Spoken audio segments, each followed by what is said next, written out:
So number sense develops gradually through children's experience in the home, at daycare, in kindy, and at school, and it helps children understand how numbers work and gain confidence using mathematics. Children develop number sense by learning to use many different ways to think about mathematics. This is referred to as fluency, and it enables children to think visually about numbers, referred to as spatial reasoning, understand the relationship between numbers, use numbers to solve everyday problems, and make reasonable judgments about their results.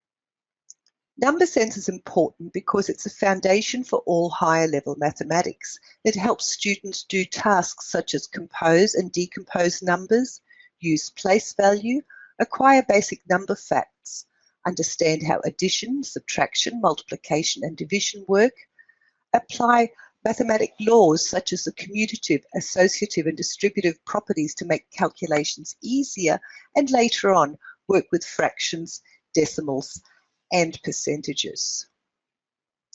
When students understand how numbers work and can work with numbers flexibly, it will help them to make sense of maths like this in the future and think about different ways to solve these problems and choose the easiest strategy. So today I'd like to explore how educators and parents can help students develop number sense by using different ways to think about mathematics.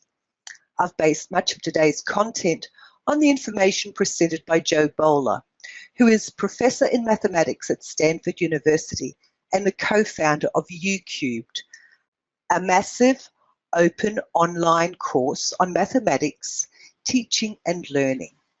I've included a couple of links to Jo Boaler's videos and resources and highly recommend you visit this site and watch her short video on number sense and read the article called Fluency Without Fear. Let's begin by looking at our beliefs about learning maths. In a moment, I'm going to launch a poll, and I would like you to decide if you believe the statements I'm going to show you are true or not true. What I would like you to do is to choose true or not true for these three statements. Students who are good at mathematics memorize math facts, use their fingers to do calculations, or use visuals to think and make sense of math. So for each one, true or not true. So you told me that you think it's true that students use visuals to think and make sense of maths, and that students who are good at maths memorize math facts, and no one thought that students who are good at maths use their fingers to do calculations. So I'm now going to talk about these in a little bit more detail. Students who are good at mathematics memorize math facts. Are you surprised to learn that it is not true that students who are good at mathematics memorize math facts? This doesn't mean that students should not memorize maths. Rather, it means that they should learn math facts through different mathematical situations to really understand how numbers work. So for young students, we're talking about simple number facts from addition through to multiplication. For older students, it might be formula for working out something such as the area of a triangle. Here's an example. A 10-year-old recently told me that she had learned her 4 times tables.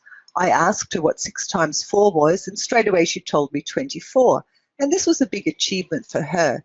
But I also wanted to know if she understood what 6 times 4 meant. And she struggled with this a bit. And I could tell that she had memorized the fact, but still really lacked the number sense to think about 6 times 4 flexibly. Did you know that many students struggle with maths not because they know less about it, but because they lack number sense and rely on their memory of facts and often use the hard way to work out problems rather than using numbers flexibly?